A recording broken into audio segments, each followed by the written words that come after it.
You are responsible for your life. And if you're sitting around waiting on somebody to save you, to fix you, to even help you, you are wasting your time, because only you have the power to take responsibility to move your life forward. Nobody is going to cry for you. They have their own tears. One thing I'm positive about is how ROI negative complaining is, and how much I'm trying to suffocate the practice of it. I really have been fascinated by people that have changed their mindset into understanding that everything that is not going well right now is their fault. It has been remarkably important to me in understanding that everything that I'm not happy about is on me. It's a remarkably interesting brain twist. The amount of energy spent on things that you can't control versus being accountable to what you can control has been a huge separator for me in the last 4 or 5 years as I've dug deep. I always tell people the most valuable lesson I got from my mentor, Jim Rohn, was I asked my father, worked 2 jobs. We were always broke. We had no money for food. And we lived in a community we moved to, which was, I thought they were all rich and we were on the other side of the tracks. It was lower middle class, but compared to where we lived before, these people seem rich compared to us. And I just didn't understand it. And Jim said to me, Tony, it's not about the value of your soul. It's about the value of you in the marketplace. And your father's skills are not that valuable. Someone said we have 2 primary choices in life. We can either accept conditions as they exist, or we can take the responsibility to change them. See, a lot of people want to exempt themselves from taking responsibility. All they want to do is talk about the problem. Every time you see them, they'll tell you their story over and over and over and over again. No one's going to do anything for you. Couple rules of being a real leader. You need to take responsibility for your own life. Bringing energy to your team, leading in recruiting, leading in leadership, leading in growth. Nobody owes you anything, but you owe other people everything. That's what a leader does. You take responsibility. You know exactly right now what you're not doing. It would be criminal of you to leave here and say, I don't know what to do. You know exactly what you're afraid of. You know exactly what you've been avoiding, and you got to make a decision to change it. You know exactly what it is. Don't BS anybody. You know what you need to do different. You know the changes you need to make. And if you can do that, you stop kidding yourself, you can win. You can overcome your fear, overcome procrastination, whatever that is. I say to people, you got to participate in your own rescue.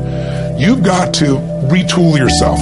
There are no skill sets in community colleges today, for the most part, that are going to prepare you for the economy or a job that's there. So what is that going to do? You're just going to waste more money, more time. We need to retool ourselves. The government's not going to do it for you.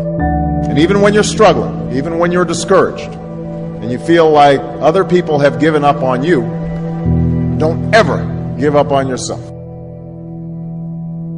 Right now, between me and the person I want to be, between you and the person you want to be, there is a gap of skill set, and that's it.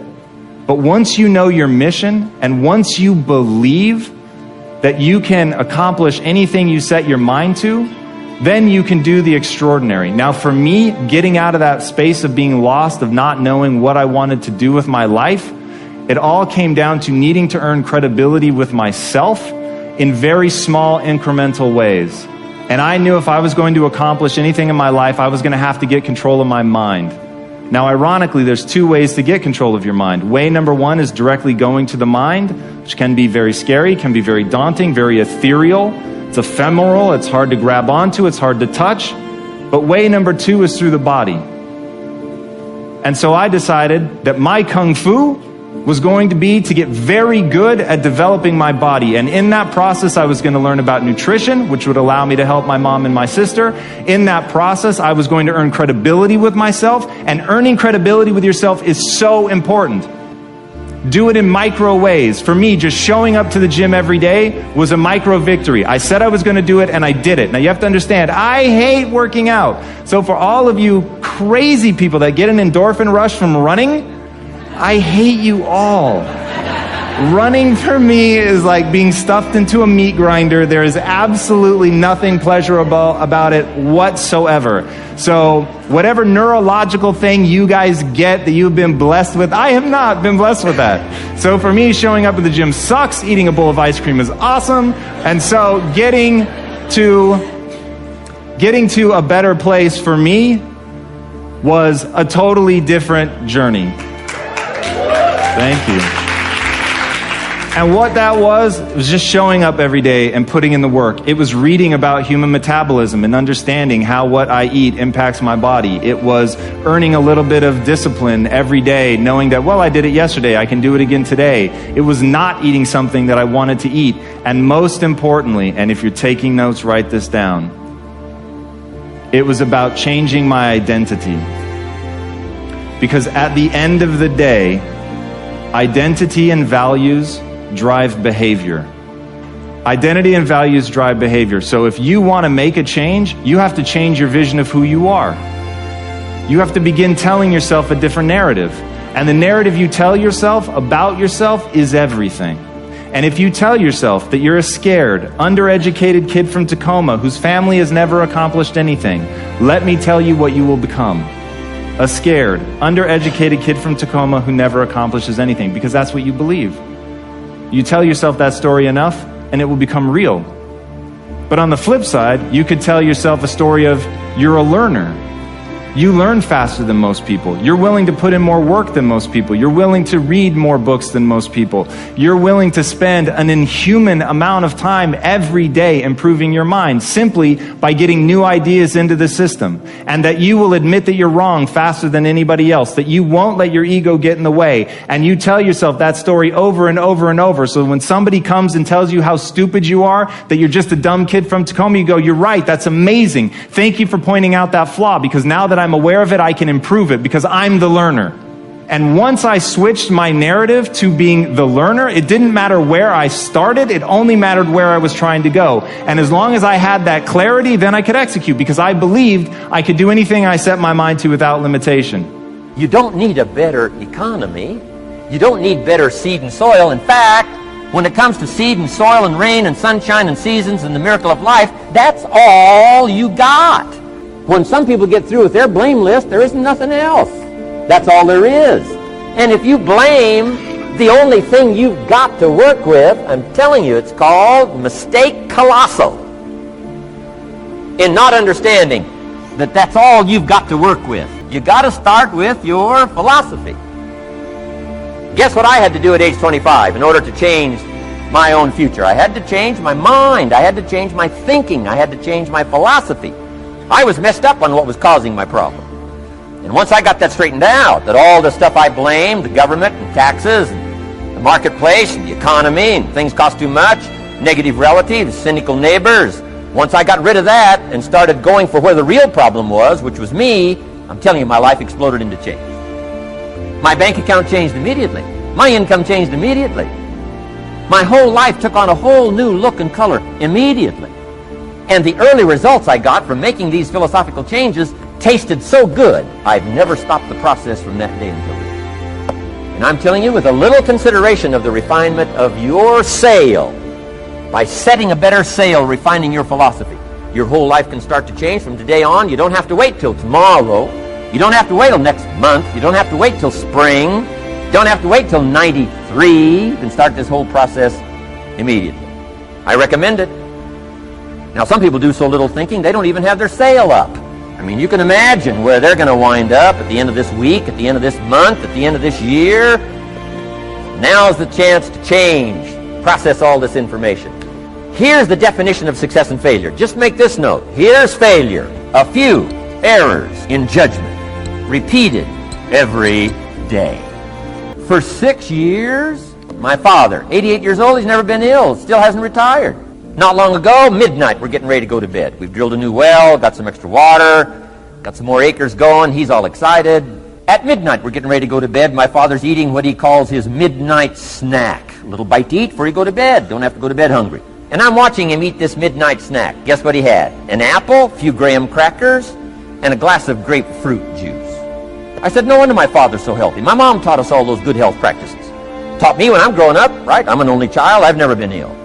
Passed the big 5-0 some time ago. My 2 daughters, 32, 33, never been ill. My grandkids, never been ill. I'm telling you, the legacy lingers on. As I watched my father have this midnight snack, suddenly it occurred to me. I know that's part of it. An apple, what? A day. That's gotten to Dallas-Fort Worth, right? An apple. An apple a day keeps the doctor away. Good question for this intelligent audience. What if that's true? You say, well, Mr. Rohn, if that's true, that would be easy to do. Then what's the problem? It's easy not to do. It's easy not to adopt it as your own personal philosophy. Or the guy messed up the saying.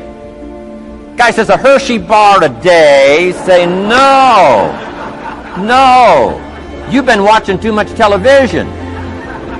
It is not Hershey bar. You got to be smarter in philosophy than to fall for the Hershey bar a day when it's an apple a day. You got to be smarter than that. And if you make that kind of an error in judgment every day for 6 years, I'm telling you, it'll accumulate into disaster. Sometimes the first year you say, well, you know, I'm so healthy now, what difference is it going to make? You got to be smarter than that. Just because disaster doesn't fall on us at the end of the first day doesn't mean disaster isn't coming. You got to be so smart that you look down the road and say, will the errors in my present judgment of philosophy, what's that going to cost me in 1 year, 6 years, 1 month, 6 months? I'm telling you, the money cost and the health cost and the success cost is too gigantic if you look down the road a little ways and say, are there errors in my current judgment like an apple versus a Hershey bar? Is that just a good illustration of some of the rest of my errors in judgment? If it is, that's where I found myself at age 25. I started working when I was 19. I met my teacher who helped turn my life around when I was 25. That's 6 years. At the end of the first 6 years of my economic life, I've got pennies in my pocket. I've got nothing in the bank. The creditors are calling saying, hey, you told us the check was in the mail. I'm embarrassed. I'm behind on my promises. I live in America. I'm 25-year-old American male. I got a nice family, every reason to do well. And I'm messed up. Now, what's messed up? I used to think it was the community that was messed up, and the country was messed up, and the government was messed up. If those Democrats ever get in the White House, that'll really mess things up. If the Republicans stay in power, that'll really mess things up. The economy was messed up. Interest rates are messed up. I thought all this stuff was messed up. Then I found out that's not what was messed up. I was criticizing the only thing I had to work with. What was really messed up was my own personal philosophy. My own errors in judgment in my own personal philosophy brought me in 6 years to pennies in my pocket, nothing in the bank, and trying to explain why I wasn't doing well, living in America, 25-year-old American male, got a family, every reason to do well. Now, once I understood this, here's the formula for failure: errors in judgment, being lax about developing your own personal philosophy. I'm telling you, it's called accumulated disaster.